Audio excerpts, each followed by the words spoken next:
நடிகர் super star அவர்கள் இந்த நூற்றாண்டு விழாவிற்கு ஜானகி அம்மையார் அவர்களுக்கு நம்முடைய கடகத்திற்கு வாழ்த்தை தெரிவித்திருக்கிற காணொளியை இதோ இப்போது பார்க்கலாம். அனைத்து இந்திய அண்ணா திராவிட முன்னேற்ற கழகம் பொதுச் செயலாளர் மதிப்புக்குரிய எடப்பாடி அவர்களுடைய தலைமையில் அமரர் புரட்சித் தலைவர் பொன்மனச்செம்பல் டாக்டர் எம்ஜிஆர் அவர்களுடைய துணைவியார், தமிழ்நாட்டின் முதல் பெண் முதலமைச்சர் மதிப்புக்குரிய வி.என். ஜானகி அம்மா அவருடைய நூற்றாண்டு விழா நடந்து கொண்டிருக்கும் இந்த வேளையில் இங்கே வருகை தந்திருக்கும் அனைவருக்குமே என்னுடைய மனமார்ந்த வணக்கத்தை தெரிவித்துக் கொள்கிறேன். இந்த விழாவுக்கு அழைப்பதில் கடம்பூர் ராஜு அவர்கள் வீட்டில் கொடுத்திருந்தாங்க. நான் வீடியோ மூலமாக அவங்க வீட்டை நான் பேசிட்டு இருக்கேன். இந்த வி.என். ஜானகி அம்மா அவர்கள் அண்ட் மதிப்புக்குரிய எம்ஜிஆர் அவர்கள் சேர்ந்து நடித்த முதல் படம் மதுநாட்டு இளவரசி. I think 1940s எண்ட்ல அது படம் வந்தது. அந்த டைத்துல வி.என். ஜானகி அம்மா அவர்கள் மிகப்பெரிய நட்சத்திரம், முன்னணி நட்சத்திரம். எம்ஜிஆர் அவர்கள் அது ரெண்டாவது படம் மூணாவது படம் அப்பதான் ஒரு ஹீரோ ஆர்டிஸ்ட் வர்றாரு. அப்போவே அது எம்ஜிஆர் சாரை பற்றி இவர் சாதாரண மனிதர் இல்லை, இவர் ஒரு மாமனிதர், ஒரு மிகப்பெரிய நடிகர் ஆவார் அப்படி கணிச்சு தன்னுடைய அந்த திரை வாழ்க்கை உச்சத்தில் இருந்த அந்த திரை வாழ்க்கையை தியாகம் பண்ணி அவரை காதலிச்சு மணந்தார். கடைசி வரைக்கும் அவர் அவ்வளோ சந்தோஷமா பாதுகாப்பா அவரை பார்த்துக்கிட்டாங்க. எல்லாருக்கும் தெரியும், இந்த ராமபுரம் தோட்டம் எம்ஜிஆர் சார் வீட்டில் சாப்பாடு எந்த டைம்ல போனா கூட சாப்பாடு கிடைக்கும். ஒரு நாளைக்கு 200 பேர் 300 பேர் சாதாரணமா சாப்பிடுவாங்க. அப்படியே சும்மா ஏதோ சாம்பார் சாதம் தயிர் சாதம் போட்டு அந்த மாதிரி கிடையாது. நல்ல ஒரு கல்யாண சாப்பாடு மாதிரி வெஜிடேரியன் நான் வெஜிடேரியன் எல்லாமே எப்பவுமே போனாலும் சாப்பாடு லிஸ்டிங் இருக்கும். அது வி.என். ஜானகி அம்மா அவருடைய மேற்பார்வையில் தான் நடக்கும். காய்கறி வாங்குறதுல இருந்து சமைக்கல இருந்து பரிமாறல இருந்து எல்லாமே அது எம்ஜிஆர் சாரே அவர் சொல்லியிருப்பாரு உலகத்துல. அந்த மாதிரி ஒரு அவ்வளோ சப்போர்ட்டிவா அவர் இருந்தவர். அண்ட் இப்போ ADMK head quarters head office இருக்கிற அந்த லாயர்ஸோட வீடு ஜானகி அம்மா அவருடைய உழைப்புல சம்பாதிச்ச பணம் அவர் பேர்ல இருந்த ப்ராப்பர்ட்டி. அது கல்யாண மண்டபம். அது கட்சிக்காக எம்ஜிஆர் சார் கேட்கும்போது அது எழுதி கொடுத்துட்டாங்க. அவர் பெரிய ஒரு வள்ளல் குணம் படித்தவர். எப்பவுமே பொது வேலைகள் ஜாஸ்தி அவர் வந்ததே கிடையாது. அவரு தோட்டம் வீடு அஞ்சாறு பார்த்துக்கிறது, அந்த சமையல், அந்த மாதிரி தான் அவர் இருந்தார். ஒரு தடவை தான் அந்த ஸ்ரீலங்கா எல்டிடி ஏதோ இதுல எம்ஜிஆர் சார் உண்ணாவிரதம் இருக்கும்போது அந்த குழு வந்திருந்தாரு. கடைசி நேரத்தில் சில கல்யாணத்துக்கு தான் போவாங்க. அவ்வளவுதான்.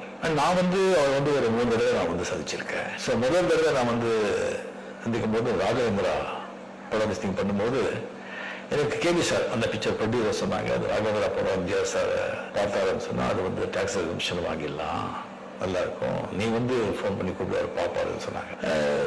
சரி சார் அப்படின்னு சொல்லி நான் ஃபோன் பண்ணேன். உடனே சரி பாரு, நான் ரொம்ப சந்தோஷம் பண்ணது, நான் சொல்றேன் அப்படின்னு. நெக்ஸ்ட் டே நான் படம் பார்க்குறேன்னு சொன்னாங்க. நடிகர் சங்கத்தில் ஒரு தியேட்டர் இருந்தது. அங்கே வரும்போது ஜானகி அம்மையார் கூட வந்தாங்க. அப்போதான் நான் முதல்ல பார்த்தது.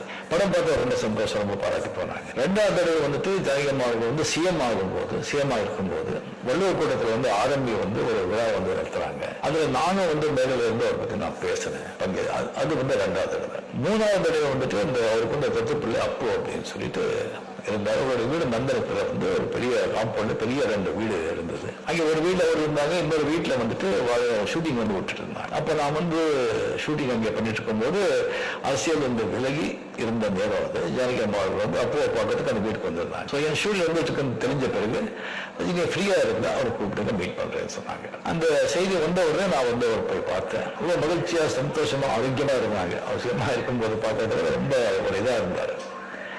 பார்த்து காப்பி சாப்பிட்டீங்களா சொல்லிட்டு மேலாம் சார் நம்ம பண்ண பசு அங்கிருந்தா நல்லா சாப்பிட அவங்க கையாலேயே காஃபி போட்டு எனக்கு கொடுத்தாரு. பெரிய விஷயம் படம் நான் பார்த்ததெல்லாம் பேசிட்டு இருக்கும்போது அவர் சொன்னாங்க, இந்த மாதிரி ராகவ படம் பார்த்த பிறகு அவரு எம்ஜிஆர் சார் சரியா ஒரு 15-20 வருஷம் அந்த உங்களை பத்தி அந்த படத்தை பத்தி பேசிட்டு இருந்தாங்க. எப்படி ரஜினி இவ்வளவு சாந்தமா, இவ்வளவு அமைதியா, இவ்வளவு அழகா பண்ணியிருக்காரு, ரொம்ப ஆச்சரியம் இது அப்படின்னு ரொம்ப பாராட்டினாரு. அப்படியே அவர் படத்துல நிறைய சிகரெட் சாப்பிட்டு அதெல்லாம் பண்றாங்க, நிறைய ஃபாலோவர்ஸ் ஃபேன்ஸ் எல்லாம் இருக்காங்க, இளைஞர் அதெல்லாம் பார்த்து அவங்களும் சிகரெட் சாப்பிட்டு அவங்களும் அந்த பழக்கத்துக்கு இதாகிடுறாங்க. அது சினிமாவில் அவர் பண்ணக்கூடாது, நான் சரியான டைத்தில் அவருக்கு சொல்றாரு அப்படின்னு சொல்லி அவர் சொன்னாங்க. அது என்னால மறக்கவே முடியாது.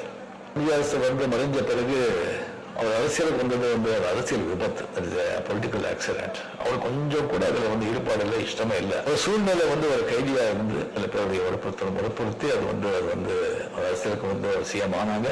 அது கொஞ்சம் நாளைய வந்து மறுபடியும் வந்து ஒரு தேர்தல் லிஸ்டிங் வரும்போது ரெண்டு அணியா அது பிரிஞ்சு அது வந்து ரெட்டையில வந்து மடக்கப்பட்டு அது வந்து கம்ப்ளீட்லி வந்து ஏடிஎம்கே ஒரு பிரம்மாஸ்திரம் இந்த ரெட்டையில அது மடக்கி வந்து வேற வேற சின்னத்துல நின்று அந்த படு தோல்வியை சிந்திச்சாங்க.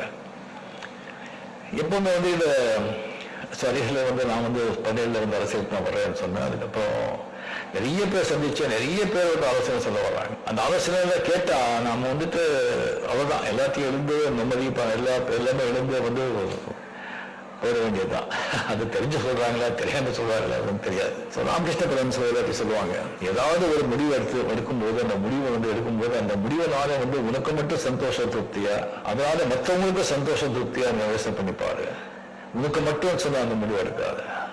அந்த முடிவாக உனக்கு மட்டும் இல்ல மற்றவங்களுக்கு சந்தோஷம் அது திருப்தி அப்படின்னு சொல்லி அந்த முடிவு எடு அப்படின்னு சொல்லுவாங்க. அந்த மாதிரி ஜானகி அம்மா அவர்கள் வந்து கம்ப்ளீட்லி வந்து யாருடைய ஆலோசனையை கேட்காம அப்படி உட்காந்து வந்து அவரே முடிவெடுத்து ஜெயலலிதா அம்மா அவரை கூப்பிட்டு, இந்த பாருமா இந்த அரசியல் எனக்கு சரிப்பட்டு வராது, அதுக்கு நீங்க தான் கரெக்ட், நீங்க அந்த திறமை இருக்கு, அந்த தைரியம் இருக்கு, அந்த பக்குவம் இருக்கு, அந்த ஒரு தான் அதை வந்து அவர் வந்து ஸ்தாபிச்ச அந்த பெரிய அந்த கழகத்தை வந்து முன்னு கொண்டு வர்றதுக்கு அதை வந்து இன்னும் பெருசாகிறதுக்கு உங்களால தான் முடியும், என்னால் அது முடியாது, எங்கே சைன் பண்ண சொல்லு, நான் சைன் பண்ணுறேன்னு சொல்லிட்டு ஃபுல்லாக சைன் பண்ணி ரெட்டை வழியை வந்து வெளியே இது பண்ணி அது கம்ப்யூட்டர் ஜெயலலிதா அம்மா கிட்ட அது ஒப்படைச்சு அரசியல் வந்து ஒதுங்கிட்டார். அது எவ்வளோ பெரிய ஒரு குணம், ஒரு இது.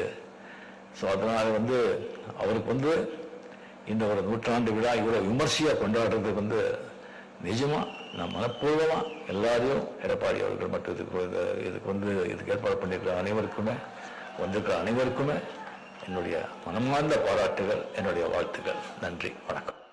மிக சிறப்பாக வாழ்த்து காணொலி வழங்கிய சூப்பர் ஸ்டார் ரஜினிகாந்த் அவர்களுக்கு நம்முடைய விழாவின் சார்பிலே பலத்த கரகொலி எழுப்பி நன்றி செலுத்துமாறு அன்போடு கேட்டுக்கொள்கிறோம்.